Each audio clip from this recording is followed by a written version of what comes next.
உண்மை செய்திகளை உங்கள் வீட்டின் வரவேற்பறைக்க கொண்டு வரும் நியூஸ் 7 தமிழ் செய்திகளுக்காக மனோஜ். அதிமுக எம்பிக்களை பிரதமர் நரேந்திர மோடி சந்திக்க மறுத்தது வேதனை அளிப்பதாக மக்களவை துணை சபாநாயகர் தம்பிதுரை கூறியதற்கு மத்திய அமைச்சர் நிர்மலா சீதாராமன் விளக்கம் அளித்திருக்கிறார். இருவரின் கருத்துக்களையும் இனி பார்க்கலாம். எங்களை பொறுப்பேற்க இருக்கலாம், ஆனால் தேர்ந்தெடுக்கப்பட்ட மக்களை சந்திப்பது பாரத பிரதமர் கடமை. ஆனால் எங்களுக்கு அந்த வாய்ப்பு கிடைக்கவில்லை என்ற ஒரு கன இறுதியத்துடன் நாங்கள் இங்கிருந்து செல்ல இருக்கின்றோம். ஏனென்றால் இந்த பிரச்சனை தீர்ப்பதற்கு தமிழனுடைய பிரச்சனை காவிரி பிரச்சனைக்காக வந்தோம், அவரை சந்திக்க முடியவில்லை. தமிழக மீன பிரச்சனை பேச வந்தோம், அதற்கு அவர் சந்திக்க இயலவில்லை. அதே போல நாங்களுடைய கச்சத்தீவு பிரச்சனை பேச விரும்புகின்றோம், அதற்கு வாய்ப்பு கிடைக்கவில்லை. இப்படியெல்லாம் இருப்பது எங்களுக்கு ஒரு மன உறுத்தல் இருக்கிறது. ஒவ்வொரு ஐட்டமா சொல்லி அதுக்கு வந்தோம் பார்க்கல, இதுக்கு வந்தோம் பார்க்கலன்னு சொல்றது ஒவ்வொரு ஐட்டமுக்கும் வரலைங்க. வந்த போது பார்க்க முடியல, ஒத்துக்கிறோம். ஆனா தமிழகத்திலேருந்து யாரையுமே பார்க்கலன்றதும் சொல்லல. சிஎம் பார்த்துருக்காரு, இவரையும் பார்க்க முடிஞ்சிருந்தா சமயம் இருந்திருந்தா பார்த்துருப்பாரா இருக்கலாம். ஏன் எதனால பார்க்கலன்றது எனக்கு தெரியாது. ஆனா இஃப் டைம் பெர்மிட்டிங் பார்த்துருப்பார். சென்னை மெரினா கடற்கரையில் ஜல்லிக்கட்டு போராட்டத்தின் நினைவாக நினைவு சின்னம் அமைக்க வேண்டும் என ஜல்லிக்கட்டு ஆர்வலர்கள் கோரிக்கை வைத்துள்ளனர். இது தொடர்பாக தலைமைச் செயலகத்தில் முதலமைச்சர் ஓ பன்னீர்செல்வத்தை சந்தித்து அவர்கள் வலியுறுத்தினர். அப்போது ஜல்லிக்கட்டு மீதான தடையை நீக்க வலியுறுத்தி லட்சக்கணக்கான மக்கள் மெரினாவில் போராட்டத்தில் ஈடுபட்டதன் நினைவாக காளை சின்னம் அமைக்க வேண்டும் என்ற கோரிக்கையும் விடுத்தனர். மேலும் அனைத்து மாவட்டங்களிலும் ஜல்லிக்கட்டு நடத்த அனுமதிக்க வேண்டும் என்றும் அவர்கள் வலியுறுத்தினர். மெரினாவில் ஜல்லிக்கட்டுக்கான நினைவு சின்னம் எப்போ காலம் தாண்டி இருக்கணும். இந்த மாதிரி ஒரு தன்னெழுச்சி, ஒரு இன உணர்வு ஞாபகப்படுத்தக்கூடிய ஒரு விஷயமா அது தொடர்ந்து இருக்கணுன்றதுக்காக ஒரு நினைவு சின்னம் மெரினாவில் வேண்டும் சொன்னோம். அப்புறம் ரெண்டாவது விஷயம் இனிமேல் வருஷம் பொங்கல் அப்போ எல்லா மாவட்டத்திலையும் அனைத்து மாவட்ட தலைநகரிலையும் ஜல்லிக்கட்டு நடக்கணும். குறிப்பாக சென்னையில் நடக்கிறதே இல்லை. அதில் இந்த பாரம்பரியத்தை தொடரணும் அப்படின்னா சென்னையிலையும் நடக்கணும், எல்லா மாவட்ட தலைநகரிலும் நடக்கணும். அப்படி சென்னையில் நடத்தும் போது மெரினாவில் நடத்திங்கன்னா இன்னும் நல்லா இருக்கும் அப்படின்னு சொன்னோம். ரெண்டுத்தையும் கேட்டுக்கிட்டாரு. டெஃபினட்டாக என்ன பண்ண முடியுமோ பண்ணுறேனாரு. சென்னை வன்முறையின் போது சேதமடைந்த நடுக்குப்பம் மீன் மார்க்கெட்டை விரைவில் சீரமைக்க நடவடிக்கைகள் எடுக்கப்படும் என மீன்வளத்துறை அமைச்சர் டி ஜெயக்குமார் தெரிவித்தார். சென்னையில் ஜல்லிக்கட்டுக்கு ஆதரவாக நடைபெற்ற போராட்டத்தின் இறுதியில் கலவரம் ஏற்பட்டது. இதில் சென்னை நடுக்குப்பம் பகுதியில் உள்ள மீன் மார்க்கெட் பெரும் சேதத்துக்கு உள்ளானது. இந்நிலையில் நடுக்குப்பத்தில் சேதமடைந்த பகுதிகளை அமைச்சர் ஜெயக்குமார் இன்று நேரில் சென்று பார்வையிட்டார். அதன்பின் செய்தியாளர்களை சந்தித்து பேசிய அவர், சேதமடைந்த மீன் மார்க்கெட்டில் தற்காலிக கூரை அமைத்து தரவும் விரைவில் நிரந்தர மீன் அங்காடி அமைக்கவும் நடவடிக்கை எடுக்கப்படும் என குறிப்பிட்டார். மேலும் சேதமடைந்த மீனவர்களின் வலை மற்றும் உபகரணங்களும் சீரமைத்து தரப்படும் எனவும் இவை அனைத்தும் ஒரு வார காலத்திற்குள் அமைத்து தர முயற்சிகள் மேற்கொள்ளப்படும் எனவும் தெரிவித்தார். எனினும் தற்போது சட்டமன்ற கூட்டத்தொடர் நடைபெற்று வருவதால் இது தொடர்பாக முதலமைச்சரின் கவனத்துக்கு கொண்டு செல்லப்படும் எனவும் அமைச்சர் ஜெயக்குமார் தெரிவித்தார். என்னென்ன சேதங்கள் எல்லாம் ஏற்பட்டதோ அதையெல்லாம் அவர்கள் குறித்து கொடுத்துள்ளார்கள். இதையெல்லாம் அம்மாவுடைய அரசினுடைய கவனத்திற்கு எடுத்து செல்லப்பட்டு நிச்சயமாக அவர்கள் எதிர்பார்க்கின்றதை விட அதிகமான அளவிற்கு நம்முடைய அம்மாவுடைய அரசு எப்போதுமே மீனவருடைய நண்பனாக, மீனவருடைய காவல் தெய்வமாக மாண்புமிகு அம்மாவர்கள் திகழ்ந்து வருபவர். எனவே நிச்சயமாக அவருடைய எதிர்பார்ப்புகளுக்கு ஏற்ற வகையிலே அந்த நிவாரணங்கள் அமைந்திருக்கும். அவர்கள் மீண்டும் தங்களுடைய கடலுக்கு சென்று வாழ்வாதாரத்தை மேற்கொள்வதற்கு வகையாக அரசு எல்லாவித நடவடிக்கையும் எடுக்கும். அதற்குரிய அறிவிப்புகளை எல்லாம் மாண்புமிகு முதலமைச்சர் அவர்கள் சட்டமன்றத்திலே அறிவிப்பார்கள். ராசிபுரம் அருகே நடைபெற்ற ஜல்லிக்கட்டு போட்டிகளை ஏராளமான பொதுமக்கள் ஆர்வத்துடன் கண்டு ரசித்தனர். நாமக்கல் மாவட்டம் முள்ளுக்குறிச்சி பகுதியில் நடைபெற்ற ஜல்லிக்கட்டு போட்டிக்காக சேந்தமங்கலம், கொல்லிமலை, தம்மம்பட்டி உள்ளிட்ட பகுதிகளில் இருந்து சுமார் 200க்கும் மேற்பட்ட காளைகள் அழைத்து வரப்பட்டிருந்தன.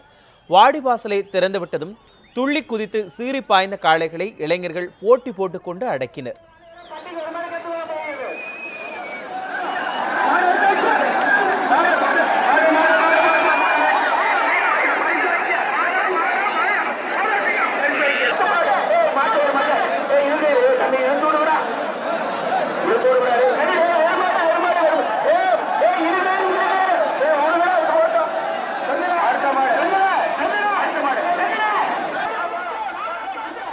போட்டியில் பங்கேற்று ஜல்லிக்கட்டு காளைகளை அடக்கியவர்களுக்கு பரிசுப் பொருட்கள் வழங்கப்பட்டன. அந்நிய நாட்டு குளிர்பானங்களை தமிழக மக்கள் புறக்கணிக்க வேண்டுமென தமிழ் மாநில காங்கிரஸ் கட்சியின் இளைஞரணி மாநில தலைவர் யுவராஜ் வலியுறுத்தியிருக்கிறார். உதகையில் செய்தியாளர்களிடம் பேசிய அவர், ஜல்லிக்கட்டு போராட்டத்தில் சமூக விரோதிகள் இருந்ததாக தமிழக முதல்வர் தவறான தகவல்களை தெரிவித்திருப்பதாக புகார் கூறினார். வன்முறையில் பாதிக்கப்பட்ட மீனவ பகுதிகளில் இயல்பு நிலை திரும்ப தமிழக அரசு உரிய நடவடிக்கைகள் எடுக்க வேண்டும் என்றும் வலியுறுத்திய அவர், தமிழக மக்கள் அந்நிய குளிர்பானங்களை முற்றிலுமாக தவிர்க்க வேண்டும் என்றும் வேண்டுகோள் விடுத்தார். தமிழகத்தில் அந்நிய குளிர்பானங்களை தவிர்க்க வேண்டும் என்று கோஷம் கடுமையாக எழுந்துள்ளது. இதை தமிழ் மாநில காங்கிரஸ் முழுமையாக வரவேற்கின்றது. அந்நிய குளிர்பானங்களை பள்ளிகள், கல்லூரிகள் மட்டுமின்றி இது போன்ற தனியார் ஹோட்டல்கள், பொது இடங்களில் கூட விற்கப்படுவதை தவிர்க்க வேண்டும் என்று நாங்கள் கேட்டுக்கொள்கின்றோம். அதற்கு தமிழக அரசும் துணை புரிய வேண்டும். சென்னை ஆர்கே நகர் தொகுதி தொடர்ந்து நட்சத்திர தொகுதியாகவே விளங்கும் என்று பள்ளிக்கல்வித்துறை அமைச்சர் கே பாண்டியராஜன் கூறியிருக்கிறார். சென்னை ஆர்கே நகரில் பள்ளி மாணவிகளுக்கு விலையில்லா இலவச சைக்கிள் வழங்கும் நிகழ்ச்சி நடைபெற்றது. இதில் பள்ளிக்கல்வித்துறை அமைச்சர் கே பாண்டியராஜன், பெரம்பூர் சட்டமன்ற உறுப்பினர் வெற்றிவேல் ஆகியோர் கலந்து கொண்டனர். பின்னர் செய்தியாளர்களிடம் பேசிய மாஃபா பாண்டியராஜன், தமிழகத்தில் முன்னாள் முதல்வர்கள் காமராஜ், எம்ஜிஆர், ஜெயலலிதா ஆகியோர் கல்விக்கு அதிக முக்கியத்துவம் அளித்ததாக தெரிவித்தார். பள்ளி மாணவர்களுக்கு ஏற்கனவே நடைமுறைப்படுத்தப்பட்ட 16 திட்டங்களோடு கூடுதலாக அம்மா சயின்ஸ் கிட் மற்றும் மேத்ஸ் கிட் வழங்கப்படும் என்றும் தெரிவித்தார். அம்மா அவர்களுடைய ஆன்மா உலவும் இடம் இது. அவங்க இறப்பதற்கு 2 நாட்களுக்கு முன்னால் எனக்கு அந்த டைரக்ஷன் கொடுத்தாங்க. இறக்கும் பொழுது கூட அவங்க மனதில் நின்ற தொகுதி ராதாகிருஷ்ணன் நகர். மனித புனிதரான நம்ம டாக்டர் ராதாகிருஷ்ணன் அவர்கள், சர்வப்பள்ளி ராதாகிருஷ்ணன், இந்த இருக்கிற திருவள்ளூர் மாவட்டத்தில் வடிவெடுத்து அந்த இருக்கிற கவர்மெண்ட் ஸ்கூல்ல படிச்சு உலகையே திரும்பி பார்க்க வைத்த இந்தியாவின் ஜனாதிபதி டாக்டர் ராதாகிருஷ்ணன். அவருடைய பெயரில் உருவான இந்த தொகுதியில மீண்டும் இது ஒரு ஸ்டார் தொகுதியாகத்தான் இருக்கும். எந்தவித மாற்று கருத்தும் வேண்டாம். அதில் தேர்தலில் நிச்சயம் போட்டியிடுவேன் என்றும் தொகுதி குறித்து பின்னர் அறிவிக்கப்படும் என்றும் மறைந்த முதலமைச்சர் ஜெயலலிதாவின் அண்ணன் மகள் தீபா தெரிவித்துள்ளார். சென்னை டி நகரில் தனது வீட்டு முன்பு கூடியிருந்த ஆதரவாளர்களிடையே பேசிய அவர், தமிழகமும் தமிழ் மக்களும் தனது 2 கண்கள் என கூறினார். சமூக வலைதளங்களில் தன்னை பற்றி வரும் தேவையற்ற தகவல்களை நம்ப வேண்டாம் என கேட்டுக்கொண்ட தீபா, ஜல்லிக்கட்டு போராட்டத்தில் கலந்து கொண்டவர்கள் மீதான தாக்குதலுக்கு கண்டனமும் தெரிவித்தார். மேலும் தேர்தலில் போட்டியிடுவது குறித்த நல்ல செய்தியை விரைவில் அறிவிப்பேன் என்றும் தீபா கூறினார். நிச்சயமாக தேர்தலில் நான் போட்டியிடுவேன். எந்த தொகுதி என்பதையெல்லாம் பின்னர் அறிவிக்கிறேன் என்று ஏற்கனவே சொல்லியிருந்தேன். உடல் நலக்குறைவால் சென்னை தனியார் மருத்துவமனையில் அனுமதிக்கப்பட்டுள்ள அமைச்சர் எம்.சி. சம்பத்தின் உடல்நிலை குறித்து முதலமைச்சர் ஓ. பன்னீர்செல்வம் நேரில் விசாரித்து அறிந்தார். தமிழக தொழில்துறை அமைச்சர் எம்.சி. சம்பத்துக்கு திடீர் உடல்நலக்குறைவு ஏற்பட்டதை அடுத்து சென்னை 1000 விளக்கு பகுதியில் உள்ள தனியார் மருத்துவமனையில் அனுமதிக்கப்பட்டுள்ளார்.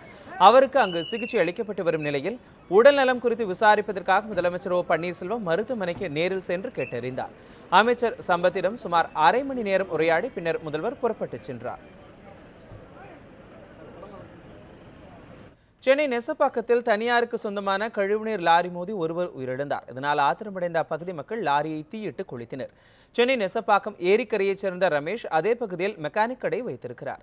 இந்நிலையில் இன்று நண்பர்களுடன் வெளியே நின்று பேசிக் கொண்டிருந்ததாக கூறப்படுகிறது. அப்போது ராமாபுரத்தில் இருந்து வந்த தனியாருக்கு சொந்தமான கழிவுநீர் லாரி கட்டுப்பாட்டு இழந்து ரமேஷ் மீது மோதியது. இதில் சம்பவ இடத்திலேயே அவர் உயிரிழந்தார். இதனையடுத்து லாரி ஓட்டுநர் ஹரி பாலகிருஷ்ணனை அப்பகுதி மக்கள் பிடித்து போலீசாரிடம் ஒப்படைத்தனர். பின்னர் விபத்தை ஏற்படுத்திய லாரியையும் தீயிட்டு கொளுத்தியதால் அங்கு பெரும் பரபரப்பு நிலவியது. இந்த சம்பவம் குறித்து போலீசார் வழக்கு பதிவு செய்து விசாரணை நடத்தி வருகின்றனர். இதேபோல 8வது முறையாக தொடர்ந்து இப்பகுதியில் விபத்து ஏற்பட்டிருப்பதால் இதனை தடுக்க நடவடிக்கை எடுக்கும் வகையில் இப்பகுதி சாலையை விரிவுபடுத்த வேண்டும் என பொதுமக்கள் வேண்டுகோள் விடுத்துள்ளனர். ஓரமாக நின்ன பையனை இவங்க 2 பேரும் சேர்ந்து தவறான வழியில் ஓட்டி அந்த பையனை இடித்து தள்ளி விட்டு வண்டி மேலே பேக் வீல் ஏறி அந்த பையன் இறந்துட்டான். 2வது இனிமேல் இந்த பகுதி மக்கள் கோரிக்கை என்னன்னு கேட்டிங்கன்னா, இந்த கழிவு நீர் இனிமேல் இந்த பக்கம் வரக்கூடாது. அதே போல் இந்த ஓரமாக நிற்கிற வண்டி சாலையை விரிவுபடுத்தணும். விரிவுபடுத்தி வேகத்தடையை உண்டாக்கி இதுக்கு மேலே இந்த இடையூறுலாம் பார்த்துக்கணும். இது கடைசி விபத்தாக இருக்கணும். இது 8வது விபத்து இந்த இடத்துல. இத்துடன் நியூஸ் 7 தமிழில் இரவு 8 மணி செய்திகள் நிறைவடைகிறது. தொடர்ந்து புதிய செய்திகளை புதிய கோணங்களில் காண நியூஸ் 7 தொலைக்காட்சி பாருங்கள்.